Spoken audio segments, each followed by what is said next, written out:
So good morning, everyone. My name is Gurveen Kaur, Assistant Professor in Department of Management Studies. So today we are going to discuss the topic capacity to contract under the Indian Contract Act 1872.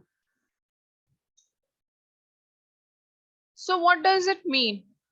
According to the section 11 of the Contract Act 1872, a person who is competent to get into the contract, who is of the age of 18 years, who is of sound mind and is not disqualified by the court or the law, these are the people who can enter into the contract. So capacity to contract means, the word capacity to contract means who all are the people who are eligible to get into the contract, who can make the contract, who can enter into a contract. So these are all those people who can enter into the contract.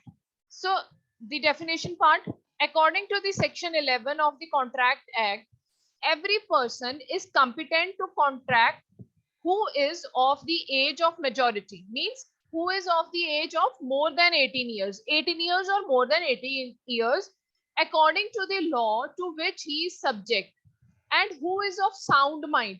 Who is of sound mind means who is able to, who is capable of making the decisions, who is not mentally disturbed, who is not mentally ill. So a person who is of sound mind and is not disqualified from contracting by any of the law to which he is subject to, means he is not disqualified by the law, means he has not entered, he is not engaged into any of the violence, he is not engaged into any of the murder, or he has not been imprisoned earlier, or he has not been having any of the violation part or any of the murder part. So he is clear from the eyes of the law. So these people are able to enter into the contract. So this is under the section 8 of the Indian Contract Act. Next, the person disqualified from entering into the contract is the minor who are not of the age of the majority, means who is under 18, a person of unsound mind who is not mentally stable, a person disqualified to the contract by any of the law, that is insolvent. So minor, who is a minor? According to section 3 of the Indian Majority Act 1872, a minor is a person who has not attained the age of 18 years, means who is not of the age of 18 years, he or she is not able to enter into the contract. So person who is below 18 years.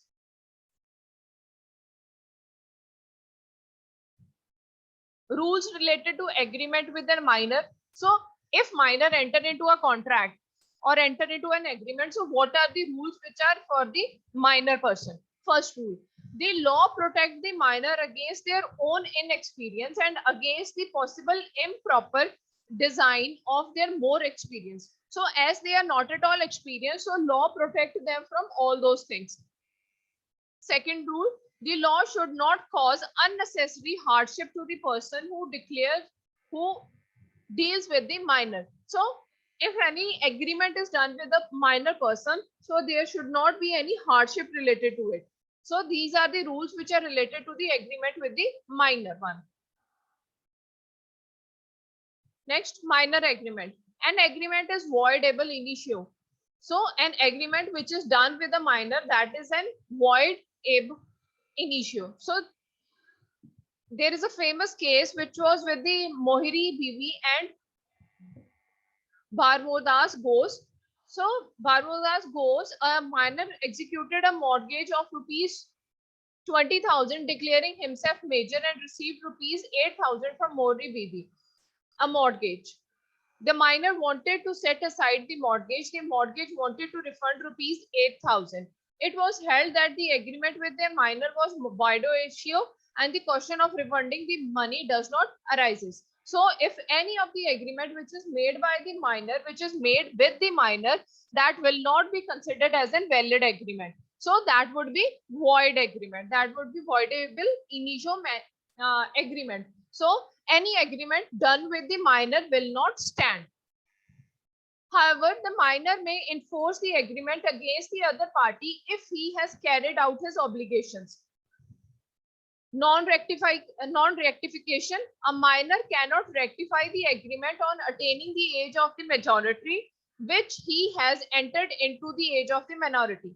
So when suppose a person is 16 years of old, at that time he has made some agreement. Now he has attained the age of 19 years. So no rectification can be done at that time when he has attained the age of majority. When for any of the agreement which he has done at the age of minority. Next, minor can plead the minority to avoid the contract. X, a minor, borrows money by saying that he is a major. So that won't exist over here. So that won't exist over here because he was minor and it won't be happening over there.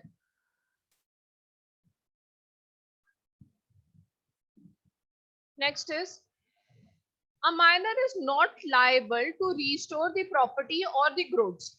The minor can be compelled if the goods are traceable in his possession. If the minor has sold the goods, then nothing can be claimed. So a minor is not liable to restore the property or the goods. So minor cannot keep any goods, any property in his possession. If something is found with that minor person, so that would be traced from them. It would be taken away from him or her. If he or she has sold those goods, if he or she has sold that property, then nothing can be claimed from a minor person because minor is not liable to enter into a contract. So anything which is found with the minor, that can be traced, that can be taken back. But if he or she has sold anything when he is a minor, then no money, nothing can be claimed from that minor person. Next, no specific performance means the actual performance of the contract as an agreement as contract is void ab initio. But in case of the guardian entered into a contract, if they have the authority and it is for the benefit of the minor, then it is valid. So no agreement can be done with a minor. If any agreement is done with a minor, that stands void ab initio. And if any of the guardian exists, if any of the guardian exists for that minor person, then and that agreement is for the benefit of the minor. If any agreement is done which is for the favor, which is in the favor and which is for the benefit of that minor person, and guardian exists for that person, and the guardian is having the authority to make the agreement on the place of the minor, then that agreement will stand. In simple words, if a minor is having a guardian who is authorized guardian, then any agreement can be done which will be in the favor of and which will be for the benefit of that minor person. A minor can be a promisee or a beneficiary where the minor bears no obligation and rather the agreement is for his benefit, then such an agreement is valid. A promissory note executed in the favor of the minor is valid. So when a minor can be a promissory or the beneficiary. So a person will get the benefit, a person is going to get the benefit out of the valid obligation, valid agreement where the minor is the bearer, where the minor has no obligation and he is the bearer, then he is going to attain all those benefits out of that. A minor as a partner, a minor cannot become a partner in the partnership firm, but he can be admitted to the benefit of the partnership with the consent of all the partners. So a minor cannot be a member of the partnership firm, but he will get all the benefits from the partnership firm if he is allowed to get the same with the consent of all the partners. So if there are 10 partners and 10 partners give the consent that okay, the benefit must be given to the minor, then he or she will attain the benefit from that partnership firm. The minor is liable to the losses but not his personal property. So minor will be liable for the losses. If some loss happen, then he is liable, but not for the property. Minor as an agent, the principal shall be bounded for the act of the minor agent, link between the parent and their third party. So minor cannot be an agent. So principal, when some principal is over there, the principal shall be bounded to act as a minor agent. So minor's agent can be a person, will be a person who is of the major age, and he is going to act as a principal for that person. Principal means he is going to act as an agent for that person. A minor cannot be adjusted as insolvent even for necessary. His property is liable, but he is not personally liable. So the person is not personally liable over there. Next, position of a surety. Where in the contract of the guarantee, a major stands surely, a major stands surety on the behalf of the minor, then the major would be liable. So position of the surety means someone is going to get, someone is going to give the surety, someone is going to give the guarantee on the place of a minor. Then that major would stand liable for all the things which he is going to claim out of it.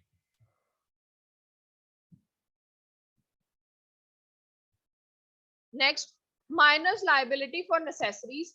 The minor is liable to pay a reasonable price for the necessary supplied to him. So minor is going to pay for it. His property is liable, but he is not personally liable. So his property, anything which he has spent, anything which he has purchased, that will be paid from his property. But he personally himself is not liable for paying anything over there because he is a minor. Position of the minor's parent. The parents are not liable for the contract entered into the minors himself. They are liable only if the minor is their agent. So if minor has entered into the contract, then his parents are not liable for the same. Then their parents are not going to do anything for it. But if they are liable only if the minor is an agent. If minor acts as an agent, then only they are liable. A minor as a shareholder. A minor cannot become a shareholder, but fully paid up shares may be transmitted to him through his lawful guardian. So minor cannot act as a shareholder. And no share will be over there on the name of the minor, but he can, he will be paid fully for those shares if he is having some guardian for the same. So that will be the lawful guardians. A minor is liable to the tort, that is the civil wrong, if something happens wrong in eyes of the civil court, but where tort arises out of the contract, a minor is not liable in the tort as the indirect way of enforcing an invalid contract. So if an invalid contract is going to enter into over there by a minor, then it will not be considered. A minor is liable to pay for his necessaries supplied or the services rendered to him whom he is legally bounded to support. So a minor will be paid for all the necessary supplies. So he will be paid for each and everything which is being required by that minor.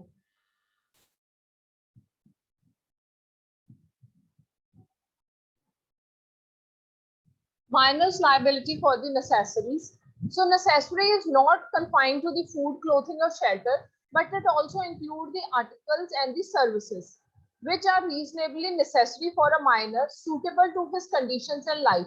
A watch, a bicycle may be necessary for a minor. So giving only the food, clothes and shelter is not necessary, not only the thing which is required over there. A minor may require many other things also. So that would also be covered into the necessity part. So that is the necessary liabilities which he will be getting, a minor will be getting out of all the benefits. So following are considered as necessary which will be given to a minor for saving his property for sale in execution. So he will be saving his property, he can sell the execution. A marriage of a minor, that is not allowed. A marriage of his sister, that will be over there. So the necessary, a minor of the marriage of the sister of the minor, so money will be paid for the same. for Sharat ceremony of the ancestors of the minor. So any of the ceremonies, Sharat ceremonies, which will be of the minors and sisters, grandparents, parents, or something like that. So that would also be considered necessary to be provided to a minor for the rent of the house taken by the minor for the purpose of his studies. So the rent would also be paid over there. So fallings are not considered as necessary, which will not be provided to a minor. So which will not be provided to a minor, that is the cigar or the tobacco, refreshment for entertainment, a silver gift. A minor would not be personally liable for the reimbursement of the necessaries. However, his property is liable for reasonable prices of the necessaries. So necessaries will be given in the reasonable price only. But if you demand for something which is very expensive and which is not able to be given, so that won't be considered over here. Next are the services. What services will be provided to the minor? That will be the education, his education. Then medical help, his education till he becomes major. Then medical help, legal advice, training for advice, also liable to pay the loan taken for the necessaries. So that all will be come into the necessary liabilities which will be provided to the minor. So these are the services which will be provided to the minor. Now, the second point. So the person of unsound mind. Who is a person who is of unsound mind? That is under section 12 of the Contract Act 1872. A person is said to be of sound mind for the purpose of making a contract if at the time when he makes it, he is capable of understanding it and of forming a rational judgment as to its efforts upon his interest.